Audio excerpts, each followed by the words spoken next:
What a day already. What a week. Isn't that for sure? All right. In 3, 2, 1. Welcome back to our podcast, No Small Talk is Too Big, with Miss and Vanessa.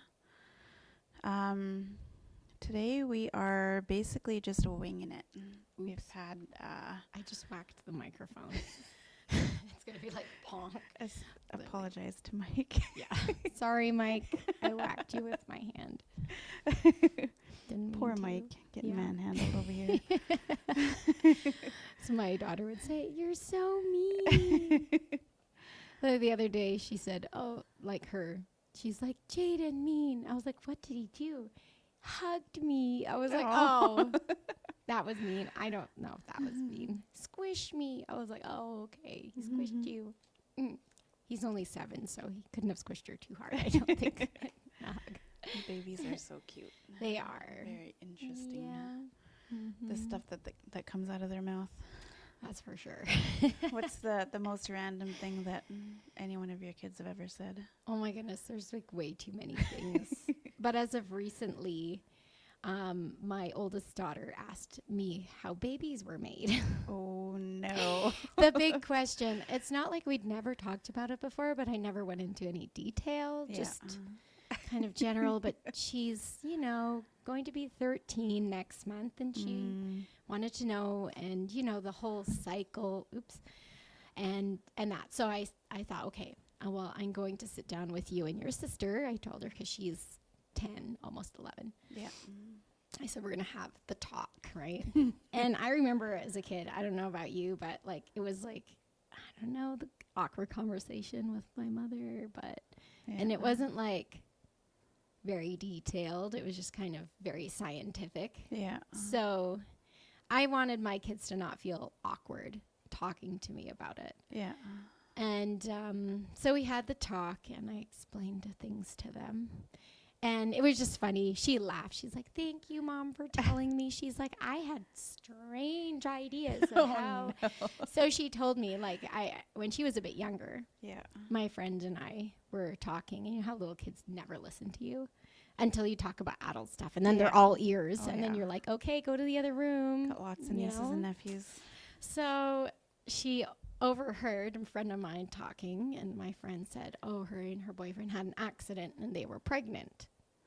So she took it very literally. And a few days later, we were supposed to go horseback riding, and it was a bit of a drive. And she goes, "Mom, I'm scared. I don't want to go." And I was like, "Why don't you want to go?" Like, I didn't connect the two. Yeah. Until she goes, "I don't want an accident. I don't want to get pregnant. I'm too young." Oh my And God. I said, "You're not going to get pregnant." And then it occurred to me that it was from overhearing this conversation. Yeah. She thought if you had a car accident, you'd get pregnant. So I explained to her that's not how it worked. And she was very relieved. And then, as of recently, it was like, it was a bit closer to being right, but not quite. So we kind of corrected those views, which she thought was very strange how that happens. But whatever the case, at the end, I asked them, "So do you feel comfortable talking about this with Mommy? Because I want you to always feel like you can come and talk to me about anything." Yeah. And she said, "Yes, that was really good." And they asked me a bunch of questions, and I answered them. And it turned out to be a really good conversation. It wasn't awkward. Yeah. Like I remember my conversation with my mom being. But, yeah. Oh, that's good.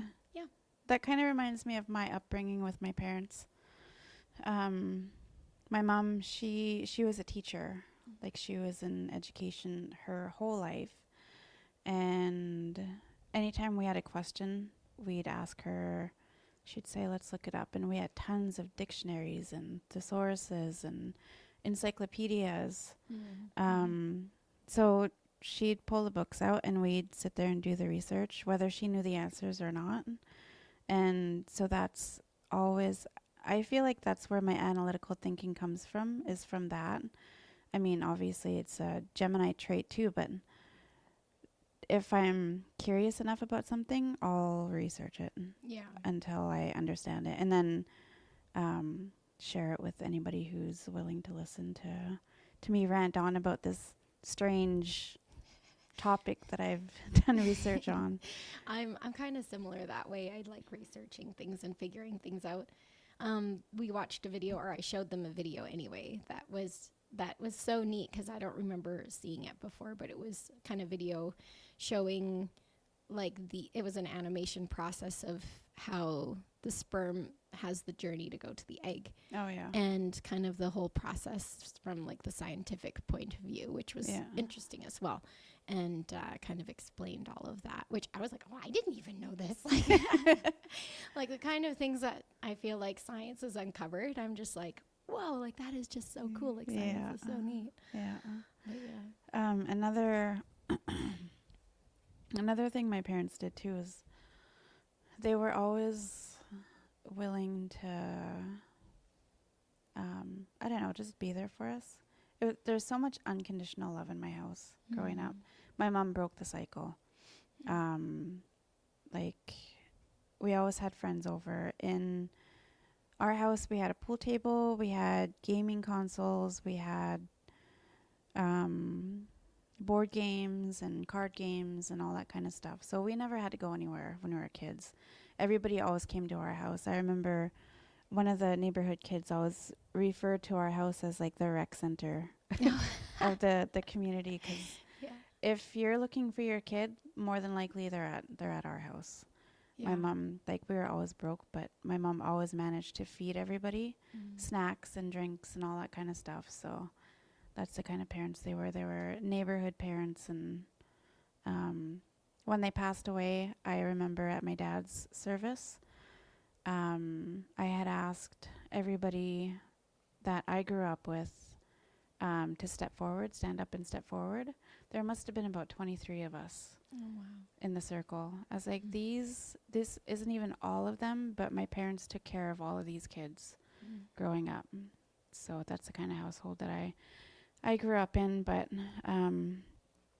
yeah, I don't know. Kids are very intuitive and interesting these days, for sure. Yeah, no, they are. You know, it's a different age that they Different live in time. now, different time than when we were kids. We didn't have anything growing up. No. I mean, like, technology-wise. And Yeah, I mean, we had, a Nintendo at one point. That was pretty cool.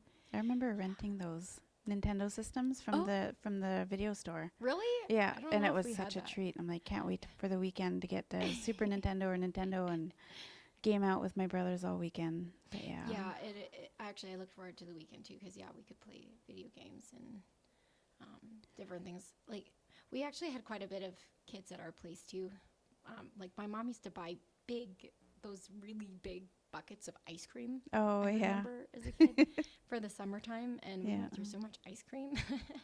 Probably not very healthy, but ate a lot of ice cream and freezies. Yeah. Yeah. I remember that, like, because we didn't really have much growing up. My mom always made it like one of the harvesting that we do is husham, which is soapberry. And she used to make ice cream out of that. And yeah, it was amazing. Like, all it is basically foam. Like, it's this berry, it's very bitter. And it's like what did the scientists call it? They researched it, and it's a superfood because it does a lot of healing.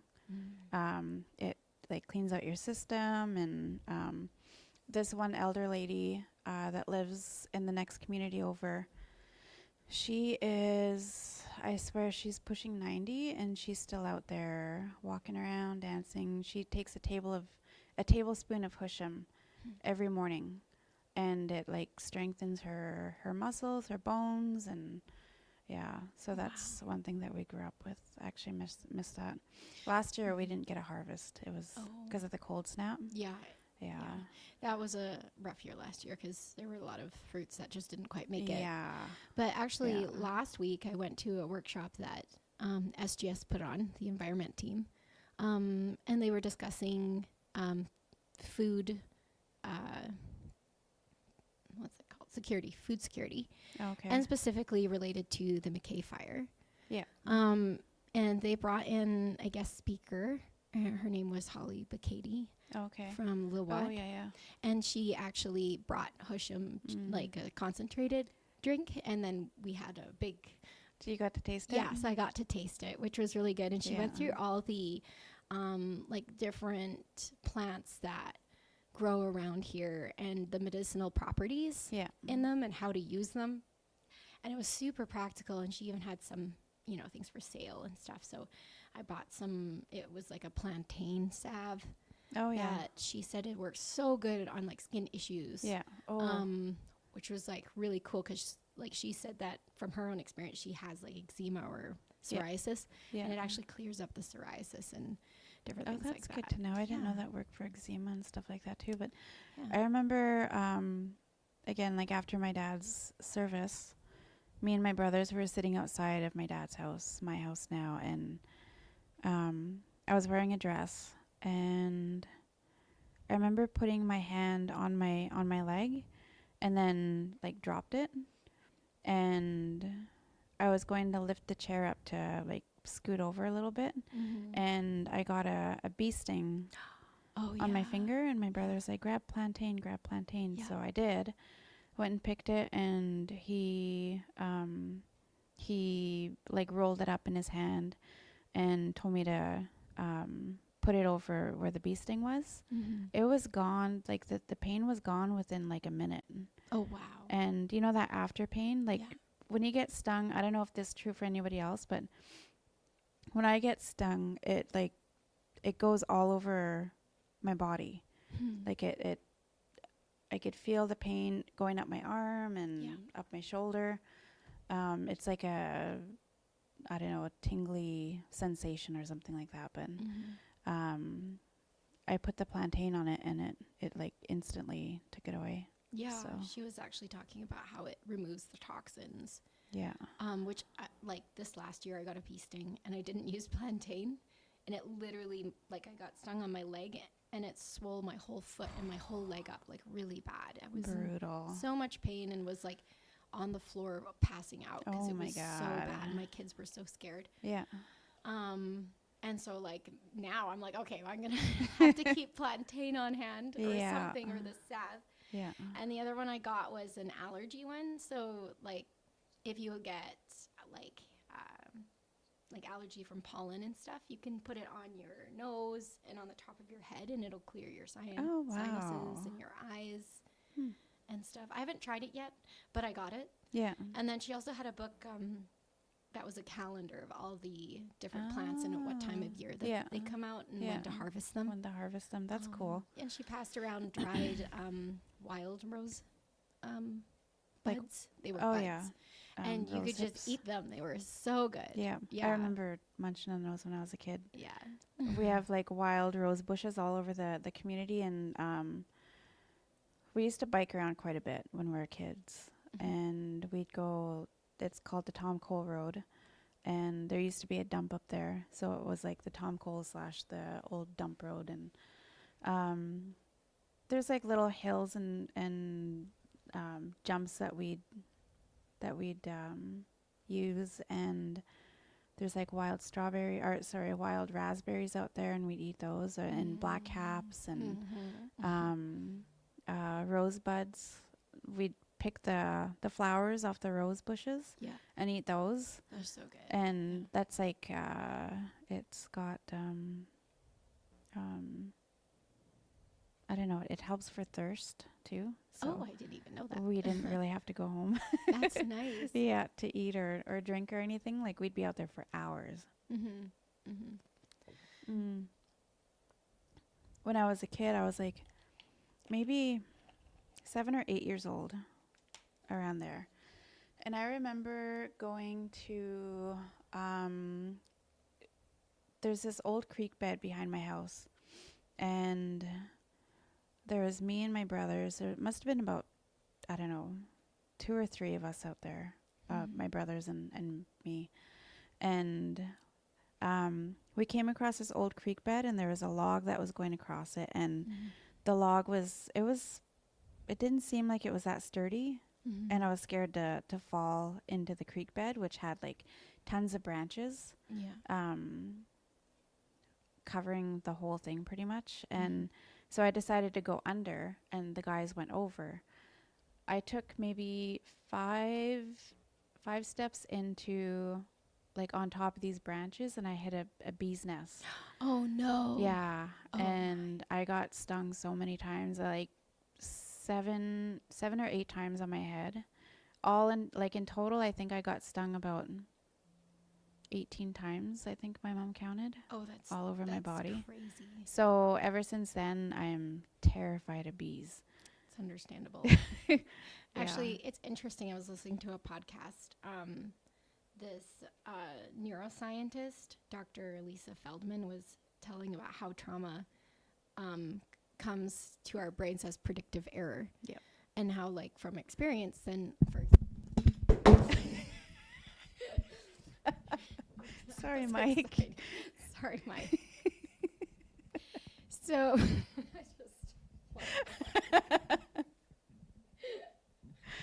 that was exciting. It fell off the last time too, but that time was my fault. It totally went flying.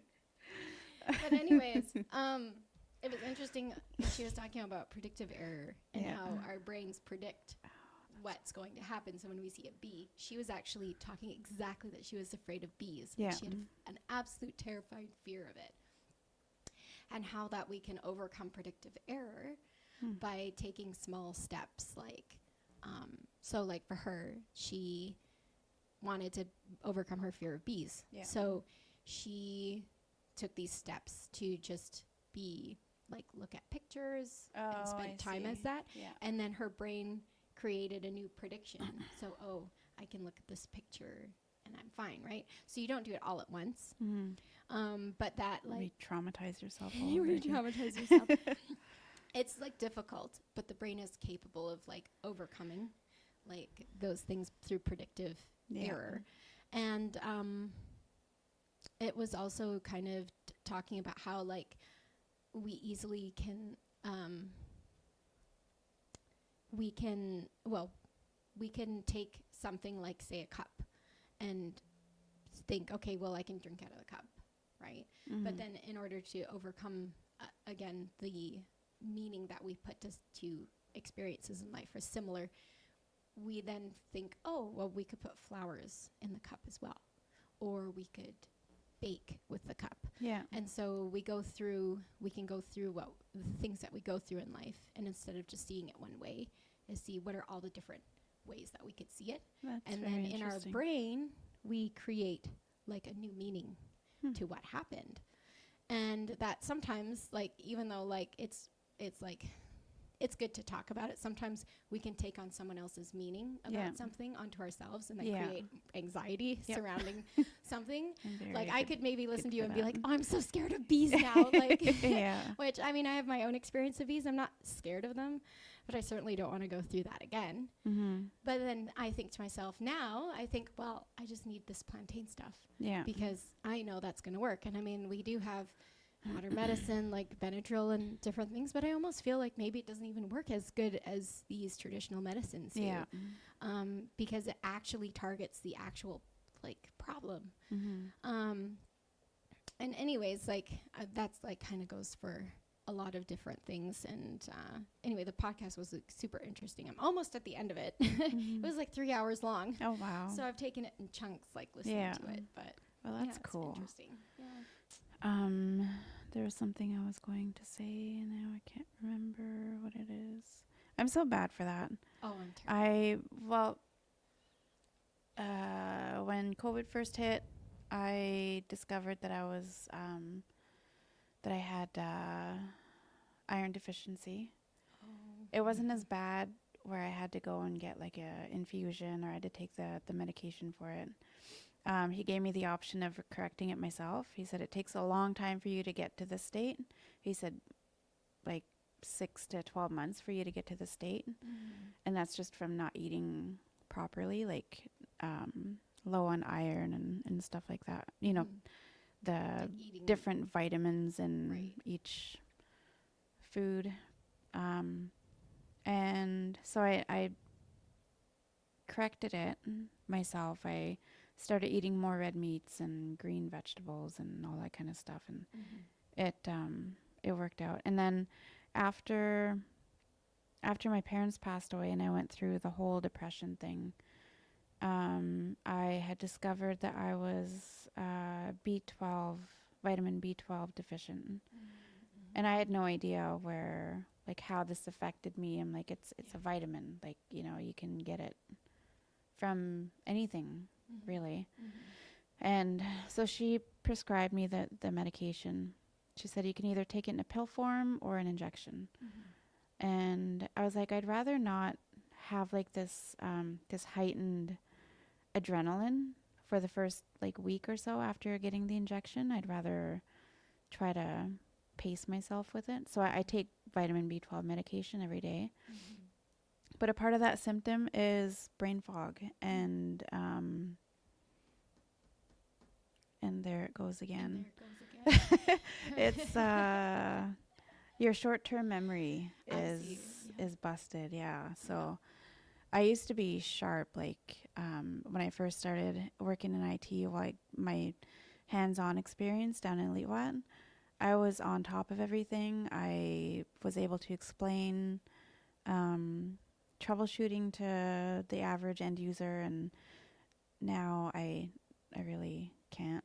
I really shouldn't, because I'm just, I don't know. I can't explain it. Like it's difficult. Yeah. Yeah. No, I kind of understand. Like when I was pregnant, every time I always had low iron, Mhm. and then like the B12 was a problem too. So Yeah. I took medications for that too. I wasn't very good at being regular with it though. It's like I hard to know. I haven't taken remember. mine in a couple of days. One Maybe of the have some brain other, fog. yeah, Maybe. that's my excuse. I'm sticking to Gotta take some. it. One of the other symptoms that I feel if I don't take it is like right now, my Mhm. arm is a little bit tingly, like numb. Oh, interesting. Yeah, Yeah. my face gets numb if it's really bad. My throat gets numb. My tongue gets numb. This is with the B12, Yeah, lack of B12. yeah, I see. Yeah. yeah. It's coming on. I could feel it.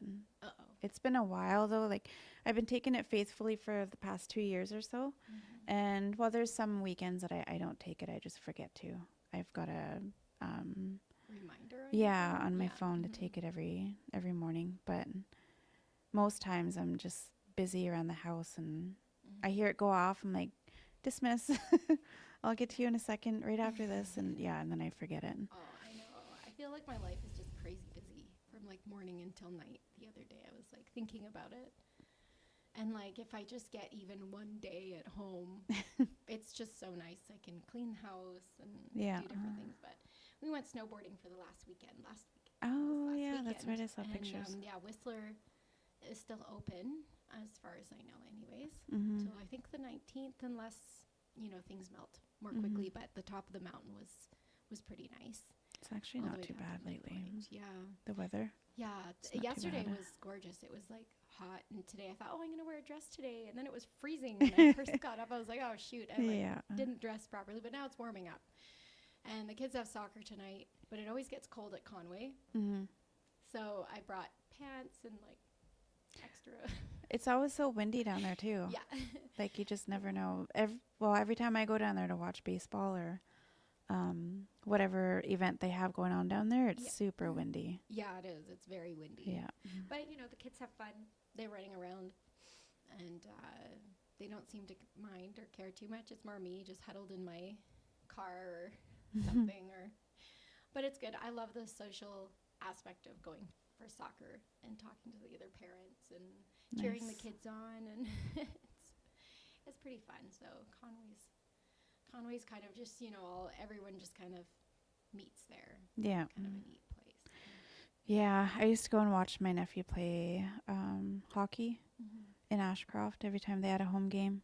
Mm-hmm. And there I feel comfortable. Like Ashcroft, I went to high school there for till grade 11. Oh, you did? It's like Oh, cool. beginning of grade 11. Mm-hmm. I transferred over here. Oh, okay. So yeah, Ashcroft is like home to me, but it's nice to see all of the people that I grew up with, that I went to high school with, they're with their kids now, and watching them, like some of them are coaches, and yeah, just involved in their kids' sports activities, which is cool. So it's like a high school reunion every time I go there. Oh, It's that's nice to neat. see, and teachers too. Teachers like their grandkids are out there playing now, so Yeah. it's nice to see them. Yeah. I think that's like the benefit of a small town. Yeah. You really get to know people really well. And I was talking with a lady actually just today that was from Australia. She came on one of the tour buses. Oh And we wow. just struck up a conversation because the kids and I went to Tim Hortons to grab something that was a little bit late for this. Yeah. And she was, the tour bus came in and just swamped the place. Mhm. We were discussing how it can be sometimes difficult in small towns to have enough people to hire to run everything. And how once the kids, are done school, then a lot of them will start working again Mhm. just locally. And how, a lot of people move away but then end up coming back because it's such a great environment to be raising kids. Mhm. So, yeah, she said that she had planned this tour to Canada as a retirement gift to herself. Oh, nice. And I thought that's so neat, like Yeah. a retirement gift. One I'm day. far from retirement. Me too. It's sad. Oh. I'm sad about that. Just kidding. Actually, I don't know. I like working, so maybe I don't know. They'll be interesting. Right now, I'm in this certain season in life, and you don't at least I don't. I don't think of the next season until Mhm. I'm all of a sudden I'm like, whoa, everything's changing. You don't even know that you're like getting like transitioning into the next season Right. until you're there. Yeah. Yeah, and like my uncle passed away a couple weeks ago, and my Aw. dad went to Alberta for his brother's service. Oh, sorry to hear And that. yeah, it's sad because you remember your uncles and aunties being younger, and now they're getting older. Yeah. And like now that I live in BC, I don't get to see them as often. Mhm. And I was hoping to go this weekend because all the cousins would have been there and all the family. And some family even came from the Philippines and Oh, from nice. Ontario. And I was kind of sad that we missed it, but it was just too hard traveling with the little ones. Yeah. We'll plan next time. But my dad took video, and we had relatives that came and brought like special snacks from the Philippines that I hadn't had in years. Like I remember growing up eating them, and it was always such a big deal when everyone came back from the Philippines because they'd bring like huge suitcases full of these snacks that you could just get in the Philippines. Yeah. And specifically in my dad's village, they make this kind of treat. It's like made out of rice, and it's like rice paper. Oh, okay. But it's like it looks like paper, like you could draw on it, yeah. but you can actually eat it. Hmm. And it's wrapped over this kind of cashew nugget, or nougat. Oh, okay. Yeah, yeah. Yeah, and it's like not super sweet, but just a little bit. And I just like love it. So I was like, I haven't had this in forever. Aw. Trying to think what it's called. I can't even think of it. But it's just made in a little village. It's not even like if you were to look at you think, oh, it's coming from a factory, but it's like really just out of somebody's home, right? Aw, And it's all yeah. packaged and stuff like that. So it was special. And they also have like watermelon seeds. That's a thing that they eat there. Oh, really? So they like marinate watermelon seeds in licorice and salt. Oh, wow. So it's like licoricey and salty, and then they dry it, and then you pop the watermelon seed open and you eat the inside, kind of like a Like a Spitz or sunflower something, or seed? sunflower seed. Huh, wow. But you can't buy that here anywhere. I've looked. I think maybe at some of like the Asian stores you can sometimes find it, but it's not so common. So it was kind of fun, Yeah. with That's that. interesting. Never heard of that. Mm-hmm. I remember being a kid, my uncle used to tell us, because I used to play baseball with my cousins when I was little. But he used to tell us, if you eat those watermelon seeds, you're going to grow watermelons inside you. That was his way of getting us to spit it out. Yeah. I don't know. I got told the same thing. But yeah, we were eating the watermelon seeds. It was Yeah. different. Well, yeah. After after getting a little bit older, I kept spitting them out. Yeah. My mom's like, "Why are you spitting them out?" And I was like, "Uncle said And I told her, and she just started laughing. She's She's like, like, that's "No, not true. It well." just doesn't digest in your system. Right. You Yeah. poop it out. I'm like, oh. Yeah, I remember even with cherries, I would when people would say, "Oh, don't eat the cherry tree's gonna grow in your Yeah. stomach." And I love cherries. That Yeah. was probably like the biggest thing I remember as a kid, waiting for BC fruit to come to Alberta. Oh, yeah. It was like such a big deal because we Yeah. just didn't have cherries in Alberta. Yeah. Oh, they grow like crazy around here in Oh, Inuit. I just like when I first like moved to the area, that's all I would eat like like all summer long was I just eat tons of cherries because they were just there. And apricots. And apricots. Yeah. I love fruit. So like yeah, BC is so wonderful for that. But man, in Alberta they'd come and it was expensive. I would Yeah. like save up my money just so I could buy myself a little tiny basket of cherries. Yeah. And some of my family would be like, "Oh, I want one." I'm like, "It's mine." God, back then you used to pay like $2 for a little basket. Yeah, it seemed like a lot back then, but I'm Yeah. sure it's like way more now. So There used to be tons of fruit stands all over the highway too. yeah. Like it didn't matter which highway you went down, there's always a fruit stand there, and my dad would always stop there. They used to take us everywhere when we were kids. We'd go camping every weekend. I remember waking up one morning, and we're literally out in the middle of nowhere, like up in the mountains somewhere. And I open up the van door, and my mom is out there with the fire on. She's got the cowboy coffee going, and she's making breakfast, bacon with the cast iron pot. And she's got her nightgown on and her sweater, and she's like sitting there cooking. So cute. And I'm like, where the heck are we? And my dad's like, oh, we're in Chicago. That was always his answer to everything. We're in Chicago. I'm like, Oh, Dad, that's where are we great. going? Going to Chicago. I'm like, one day I'll go there. I love dads. Dads always just have like this funny answer to things Yeah. sometimes. Their humor. Like my dad, whenever he'd go to the bathroom, he'd say he's going to go visit the prime minister.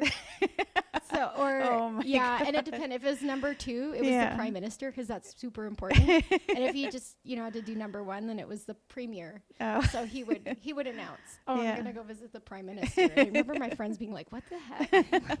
Your Like- dad knows the prime minister. Yeah, I'm like, not really. It's Aw. just the dad humor. I love Yeah. that he said, "Oh, Chicago."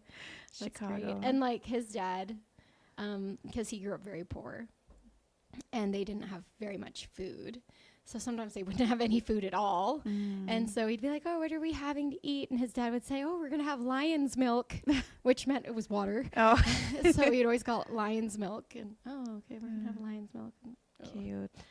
Yeah, a couple of times we'd get off school and our bags are packed in the truck. Oh, My dad used to have a big ass Ford truck, and it was he had a canopy over it. And back then you didn't need seatbelts or anything like that. Like it wasn't Right. against a law to not wear a seatbelt. So Right. me and my brother, we'd be chilling in the back, playing our video games or like our Game Boys or playing card games or whatever, Yeah. sleeping. My dad would have like a nice big bed set up back there with all of Oh, our so luggage around fun. it. Oh And my goodness. yeah. That's And then awesome. I remember he got this hose, this oxygen hose. An oxygen hose? Yeah. Oh, wow. It's like it looks like a dryer hose. Oh, okay. But it just stunk. Oh, Like, no. I remember I could still smell it.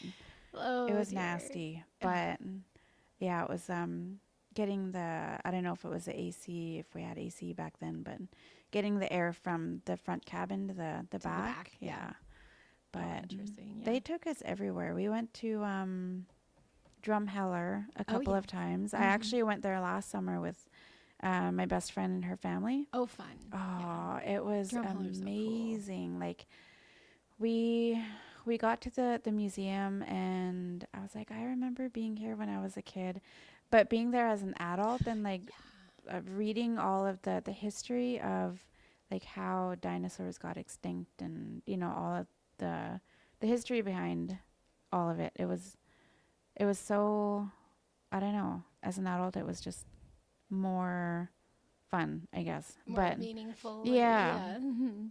and then we camped out there for about 4 nights, I think. We were gone for 6, 7 days in total. Mm. The entire time we camped, it was amazing. Oh, But fun. Mm. I don't know if it really counts as camping because I had a cot. But It's still camping. A cot, that's camping. yeah, Yeah. so when I was a kid, there was a water bumper car there, and a mini golf. Oh, those were so fun. I We remember went. those. We were like in Drumheller, camped at the same campground, Oh, fun. and then went to the same mini golf and same Bumper. water park, Yeah. Mhm. and cruised around the highways. We found Dino, took a picture with him. You know, the big dinosaur on the Flintstones. Oh, yeah. Yeah. Mhm. But yeah, it felt. If I felt like a kid again, Mhm. being there with my nieces and Mhm. nephew, Mhm. and like telling them about all these stories that when I was there as a Mhm. kid. But Mhm. actually in Alberta, I believe in somewhere in Alberta is where they found the first dinosaur bone. Mhm. So that's why the Tyrrell Museum is there. That's what it's called, the Yeah, Royal Royal Tyrrell. Yeah. That's right. Yeah. Yeah. Yeah, I remember going as a kid to the museum and Mhm. then taking my kids when they got older. And yeah, I would say the same. Like Yeah. kind of. We didn't camp though there. I've done other camping and I've similar camping experience of just ending up in the middle of nowhere. Yeah. It's such a fun memory, Yeah. or fun memories, you know. Mhm. But yeah, my dad and my mom we used to, with our family, we'd not fly, we would drive all the way to Arizona or every other year. That's what it was. Yeah. Because my mom's side of the family lived in Arizona, and that was Okay. a super long drive. It's like 24 hours or something crazy like that. Yeah. I remember one of my earliest memories going, and it was like just a crazy. It was always at Christmas time, so there was always like a blizzard happening when we left Alberta. Yeah. So I'd remember it was like snowing, and then I'd wake up and there were palm trees. It's hot AF out there. I was like, Yeah. what the heck? That's kind of cool. Yeah. But yeah, we'd drive, and then as we got a bit older, my dad would put this little TV Yeah. in the car, and he'd take the middle seat out of the van, so we could sit and Oh, like nice. we'd have, well, the TVs were like really long like Yeah. this, and then a teeny tiny screen. Tube TV. Yeah. And he would bring like the VHS and the Nintendo, and we would like watch videos and Crazy. play video games on the way. And that was like considered crazy, like way back then, because Yeah. they just didn't have anything like that back then. But he would like strap it in. At Yeah. I don't know. My dad, he did a bit of welding and ham radio when I was a okay. kid. Quite a bit of ham radio, actually. So his car, he'd weld all these antennas onto his car, and he had a ham radio in his car. And Oh, he would wow. call us on the ham radio, like he could Crazy. call the phone, and that was before we even had a cell phone. Yeah. Which we thought that was so cool. Yeah. But yeah, my Wow. brother, he's like, I don't want to drive your car, Dad. It's like so embarrassing with all these big antennas, like. I welded picture on. the husband on Honey, I Shrunk the Kids, Yeah. the inventor. Kind of, yeah. No, my dad was like that all the time. He liked going to auctions. I remember as a Okay, kid yeah. always going to auctions with my dad, you know, Yeah. where they talk really fast. And I still to this day don't know how they do that. Like, can talk so quickly, but he kind of had a thing for junk. Like, he just like, For junk. it wasn't junk for him. It Yeah. was a treasure. Yeah, it was a treasure. So my mom, she always was like, we have just too much stuff. It would just pile up all over the yard because we lived out in the Aw. country. Yeah. But he was like, we might need that for something sometime, you know. And so I remember going to auctions, and he would always be buying this and that or the other thing. And I don't know, it was kind of fun. But yeah, I can kind of understand how my mom like feels now as an adult Yeah. better. But then I could also see how my dad, you know, he liked things, and then he would attach them to things and be inventing all kinds of stuff. Like, Yeah. yeah. Cool. Yeah, my dad, he kept all of our toys when we're kids. I remember walking into his bedroom, like this is way after me and my brother moved out. walking into his bedroom, and on his dresser he's got all of these you know those rubber bouncy balls. He'd have tons of those on there, all of my old rubber bouncy balls. Anytime we went to either Cache Creek or just on a road trip, wherever, I'd always have to go and get a bouncy ball out of the candy dispenser. And I collected troll dolls, like those little miniature ones. Trolls. Yeah, I remember Yeah, trolls. I have some at the house. My dad kept, yeah, That's awesome. our little marbles he kept. Because you can't even buy those nowadays. No. Those are like collectors. Yeah. Yeah. Yeah. But yeah, he was very sentimental like that, keeping those kind of memorabilias for when we were kids. Yeah. Oh, that's so special though. Like looking back at all those things. I mean, they seemed so new back then, and now they. Yeah. Oh. Wow. Yeah. So this podcast kind of got away on us. Yeah. Our conversation kind of got away on us. It was good A little though. bit. Yeah. It was. I always love our conversation. It just kind of naturally goes in a certain way or Yeah. something. Yeah. I don't even know if anybody listens to like the weird conversations that we have, but it's interesting. Yeah. We did get one comment on our last one. How many? That's what she said. Can you count?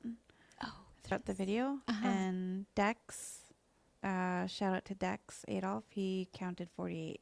48? 48. That's what she said. Oh my goodness. That's pretty good. Yeah. That's awesome. And yeah, any comments on other topics that anyone is curious about or interested in? Yeah. Ask a question. Yeah. Yeah. I ran into Pat today. I helped them. I don't know. They're filming something for one of our counselors here. She's doing some sort of event, and they wanted a video on counseling. So I was one of their props. Oh, nice. me and Daryl. There. Yeah. You're famous now. Yeah, I'm gonna be famous. That's awesome. Yeah. That's awesome. Yeah. But anyways, I think that's a wrap for today. Sounds good. We're learning more every time. Yeah. With setting up equipment and everything. So this time we have video. Yeah, I think this time is a winner. We just gotta document it and make sure everything works before Peter leaves for lunch. I was mentioning Pat because I invited him to be a guest on our podcast, just for him to talk about where and how he's gotten to where he's at today. Like he's done so much, and I won't spoil it, but yeah, he's been doing some pretty amazing things. So it'd be interesting to have him come on here and talk about how he got there, and yeah. Yeah, I think guests are going to be a big highlight point. So if any of you have any suggestions as well for guests, we can definitely do that. And yeah, I'm excited to bring Pat on the show. It's awesome. I think another one is if you have any questions for Pat, let us know in the comments, and we'll be sure to ask him. For those of you who know him and like know where his journey's taken him, which is pretty interesting. So yeah. Anyways. Everyone have an awesome week, rest of your week. Yeah, long weekend this weekend. Oh, is it? Yeah. Oh. I noticed Cool. how we do this. Like we'll say goodbye and then we'll keep talking. Keep going. But it's Statlium Declaration Day this weekend. Oh, yes, that's right. Yeah. I'm trying to think So of we what get- day is it even? Yeah, I don't we even get know. Friday off, That's right. and it's out in Shalath. They have some really good entertainment out there. Kaiva, I think his name is Kaiva Morgan. Oh, He's gonna be out there. He's a rapper. His mom grew up just up the road from me. Oh, neat. And my uncles and my dad are playing out there. I think it's on Friday. But yeah, they've got tons of entertainment out there on Friday. Oh, that's exciting. Might go check it out. Yeah, I definitely want to as well. So Yeah, I know everybody's awesome. so excited to go camping out there Mm-hmm. this weekend. Oh, that's awesome. But yeah. Yeah. Until next time, No small talk is too big. bye. Bye.